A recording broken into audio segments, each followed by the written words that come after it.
നമ്മുടെ കോഴിക്കോടിൻ്റെ സാഹിത്യ നഗര പ്രഖ്യാപനം നടക്കാൻ വേണ്ടി പോവുകയാണ്. ഒപ്പം തന്നെ ഇന്നാണ് ആ പ്രഖ്യാപനം നടക്കുക. ഒപ്പം MD വാസുദേവൻ നായർക്കുള്ള കോഴിക്കോട് കോർപ്പറേഷൻ്റെ വജ്രജൂബിലി പുരസ്കാര സമർപ്പണവും ഇന്ന് മന്ത്രി MB രാജേഷ് നിർവഹിക്കും. 2023 ഒക്ടോബർ 31 കോഴിക്കോട് നഗരത്തെ യുനെസ്കോ സാഹിത്യ നഗരമായി തെരഞ്ഞെടുത്തത്.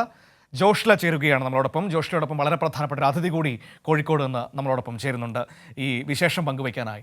Joshla, good morning. കോഴിക്കോടുകാരെ സംബന്ധിച്ച് ഏറെ അഭിമാനത്തിൻ്റെ ദിവസമാണ്, ഏറെ സന്തോഷകരമായ നിമിഷമാണ്. കോഴിക്കോട് നമ്മുടെ പ്രിയപ്പെട്ട സാഹിത്യ നഗരമായി മാറുന്നു. ഒപ്പം തന്നെ വജ്രജൂബിലി പുരസ്കാര സമർപ്പണം MD വാസുദേവൻ നായർക്ക് ഇന്ന് നൽകുകയാണ്. അങ്ങനെ എന്തുകൊണ്ടും കോഴിക്കോടിന് തിളക്കമുള്ളൊരു ദിവസം.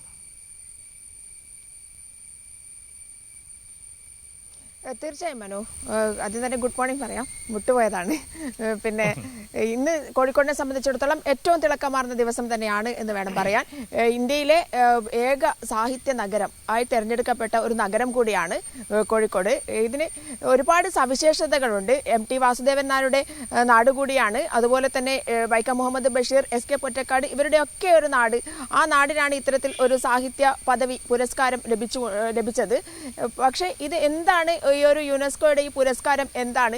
സാഹിത്യകാരന്മാരുടെ നാടായതുകൊണ്ടാണോ? അത്തരത്തിൽ ഒന്നുമല്ല. അതൊരു പ്രായോഗികമായ ഒരു അംഗീകാരം കൂടിയാണ്. അതെന്താണ് എന്നുള്ളത് നമ്മളോടൊപ്പം മനു നേരത്തെ സൂചിപ്പിച്ചതുപോലെ തന്നെ നമ്മുടെ മേയർ ബീന ഫിലിപ്പ് ഉണ്ട്.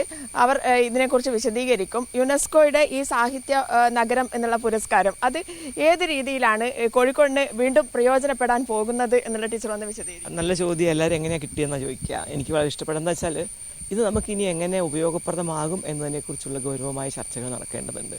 പലപ്പോഴും ഞാനടക്കമുള്ളവർ വിചാരിച്ച പോലെ ഇത് സംസ്കാരം, സാഹിത്യം, പൈതൃകം എന്നതിനകത്ത് ഒതുങ്ങുന്നതല്ല. പലപ്പോഴും എഴുത്തുകാരെയാണ് നമ്മൾ ഏറ്റവും അധികം ഇത് കിട്ടിയപ്പോൾ നമ്മൾ അവരെ ഏറ്റവും അധികം ചിന്തിച്ചതും അതിൻ്റെ ഒരു വെളിച്ചത്തിലാണ് നമുക്കിത് കിട്ടിയതും എന്ന് നമ്മൾ വിശ്വസിക്കുമ്പോഴും മറന്നു പോകേണ്ടാത്തൊരു കാര്യം എന്താണെന്ന് വെച്ചാൽ, ഇങ്ങനെയുള്ള ക്രിയേറ്റീവ് സിറ്റീസ് നെറ്റ്വർക്ക് എന്നൊരു സ്ഥാനം അനുവദിച്ചു കൊടുക്കുമ്പോൾ അവരുദ്ദേശിക്കുന്നത് പുതിയ ഒരു തലമുറയിലെ ചിന്തയെക്കുറിച്ചാണ്.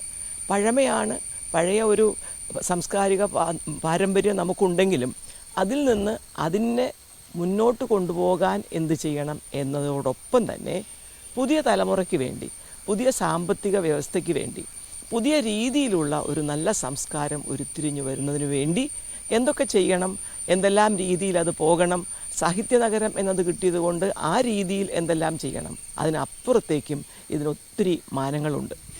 മനസ്സിലാക്കിയത് ഇതൊരു പ്രായോഗിക ഘട്ടത്തിലേക്ക് കടക്കുകയാണ്. അതായത് സാഹിത്യ നഗരം എന്നുള്ള ഒരു പൈതൃകമായ ഒരു സംസ്കാരം കൊണ്ടുപോവുക എന്നുള്ളത് മാത്രമല്ല, അതിനപ്പുറത്തേക്ക് നമുക്ക് ഇപ്പോൾ കിട്ടിയ ഈ പദവി ഉപയോഗിച്ച് അതെങ്ങനെ ടീച്ചർ നേരത്തെ സൂചിപ്പിച്ചത് സാമ്പത്തികമായി മുന്നേറാൻ കൂടി, അതായത് നമ്മുടെ കലാവാസനകളെ സാമ്പത്തികമായി എങ്ങനെ മുന്നോട്ട് കൊണ്ടുപോകാം, പുതിയ തലമുറയ്ക്ക് അതേത് വിധത്തിൽ പ്രയോജനപ്പെടുത്താൻ, അതൊന്നുകൂടെ ഒന്ന് പറയാം. ഈ എന്താ പറയുക, ക്രിയേറ്റീവ് ഇൻഡസ്ട്രീസ് എന്ന് നമ്മൾ പറയുമ്പോൾ അതിനകത്തിന് IT ഉണ്ട്, ഫിലിമുണ്ട്, അതുപോലെ പലതരത്തിലുള്ള ക്രാഫ്റ്റ്, ഇതെല്ലാം അതുമായിട്ട് ബന്ധപ്പെട്ടതാണ്. ലിറ്ററേച്ചർ സിറ്റി എന്ന് പറയുമ്പോൾ അതിനകത്ത് ഇതെല്ലാം ഉൾക്കൊള്ളും എന്നതാണ് അതിൻ്റെ പ്രത്യേകത. അപ്പോൾ അതുകൊണ്ട് തന്നെ നമ്മുടെ കുട്ടികൾക്ക് ഇപ്പോൾ IT മേഖലയിൽ നമ്മുടെ മുക്കം ആ ഭാഗത്തൊക്കെയുള്ള ചെറുപ്പക്കാർ കുട്ടികൾ, അതുകൊണ്ടാണല്ലോ നമുക്ക് ഓൾ ഇന്ത്യയിൽ നിന്ന് സെലക്ട് ചെയ്തപ്പെട്ട ഏറ്റവും നല്ല ഒരു ഓണ്ടർപ്രണർഷിപ്പായി കണക്കാക്കിയത് നമ്മുടെ കോഴിക്കോട് ആ ഭാഗത്തുള്ള കുട്ടികളാണ്. അപ്പോൾ ചെറുപ്പക്കാരിൽ ധാരാളം സർഗ്ഗശേഷിയുണ്ട്.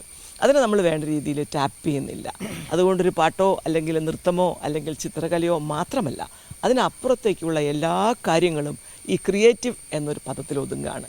അതുകൊണ്ടാണ് ഞാൻ നേരത്തെ പറഞ്ഞതുപോലെ യുവതലമുറയ്ക്ക് ഇന്നത്തെ കാലത്തിനനുസൃതമായ രീതിയിൽ അവർക്ക് തൊഴിൽ കിട്ടാനും അവർക്ക് സാമ്പത്തികമായത് വളരെ കുറഞ്ഞ പൈസ നമ്മുടെ നാട്ടിൽ കിട്ടുന്നുണ്ട്, അതിലുപരി അവർക്ക് കുറച്ചുകൂടി സാമ്പത്തികമായി ഉയർച്ചയുള്ള വരുമാനം നേടാനുമൊക്കെ സഹായിക്കുന്ന ധാരാളം പദ്ധതികൾ, പ്രത്യേകിച്ച് ഈ സാഹിത്യം എന്നതോടൊപ്പം തന്നെ മറ്റു കാര്യങ്ങളിൽ നമുക്ക് ശ്രദ്ധ പതിച്ചുകൊണ്ട് നേടേണ്ടിയിരിക്കുന്നു എന്നതാണ് ഇതിൻ്റെ പ്രത്യേകത.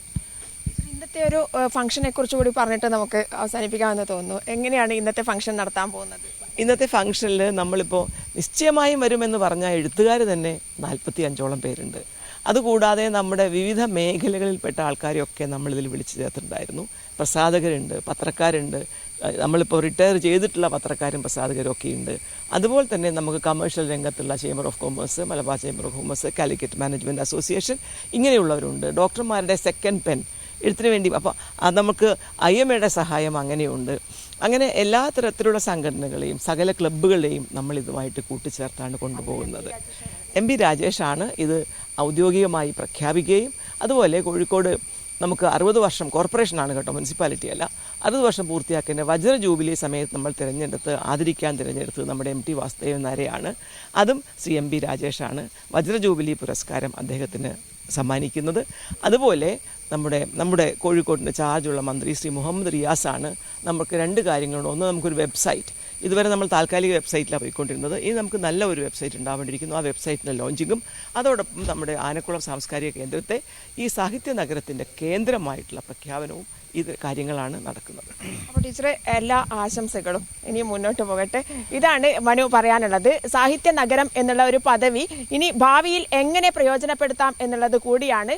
ഈ ഒരു സാഹിത്യ നഗരം പദവിയിലൂടെ നമുക്ക് യുനെസ്കോയിൽ നിന്നുമുള്ള നിർദ്ദേശങ്ങൾ അത്തരത്തിലൊക്കെ മുന്നോട്ട് പോകാൻ സാധിക്കും. കോഴിക്കോട് വീണ്ടും പൈതൃകത്തിൽ ഒതുങ്ങി നിൽക്കുന്ന ഒരു നഗരമായി മാറാനല്ല, പൈതൃകത്തിൽ നിന്നും ചവിട്ടി നിന്നുകൊണ്ട് മുന്നോട്ട് പോകാനുള്ള സാഹിത്യപരമായ എല്ലാ ക്രിയേറ്റിവിറ്റികളും, സാഹിത്യം മാത്രമല്ല എല്ലാ ക്രിയേറ്റിവിറ്റിയും മുന്നോട്ട് കൊണ്ടുപോകാനുള്ള ഒരു പദവി കൂടിയാണ് കോഴിക്കോടിന് ഇപ്പോൾ ലഭിച്ചിരിക്കുന്നത്. ഇന്ന് അതിന്റെ പ്രഖ്യാപനമുണ്ടാകും. കോഴിക്കോടിനെ സംബന്ധിച്ചിടത്തോളം ഏറ്റവും സന്തോഷകരമായ ഒരു ദിവസം കൂടിയാണ് ഇന്ന് എന്ന് വേണം പറയാൻ. മനു?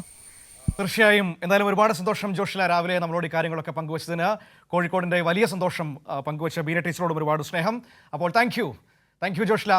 അപ്പോൾ ജോഷ്ലയാണ് ഈ വിവരങ്ങൾ നമുക്ക് നൽകിയത്. ഏതായാലും യുനെസ്കോ സാഹിത്യ നഗരം ആ ഒരു വലിയ അംഗീകാരം ഇന്ന് കോഴിക്കോടിന് അതിൻ്റെ പ്രഖ്യാപനമാണ്, അതിന്ന് നൽകുകയാണ്. ഒപ്പം തന്നെ കോർപ്പറേഷൻ്റെ വജ്ര ജൂബിലി പുരസ്കാരം നമ്മുടെ ഏറ്റവും പ്രിയപ്പെട്ട കഥാകാരൻ MT വാസുദേവൻ നായർക്ക് സമർപ്പിക്കും. അപ്പോൾ ആ ഒരു വലിയ സ്നേഹവും സന്തോഷവും ഒക്കെയാണ് ജോഷ്ല കോഴിക്കോട് നമ്മളോട് പങ്കുവച്ചത്. കോഴിക്കോട് നമുക്കറിയാം ഏറെ സ്നേഹമുള്ള നഗരമാണ്.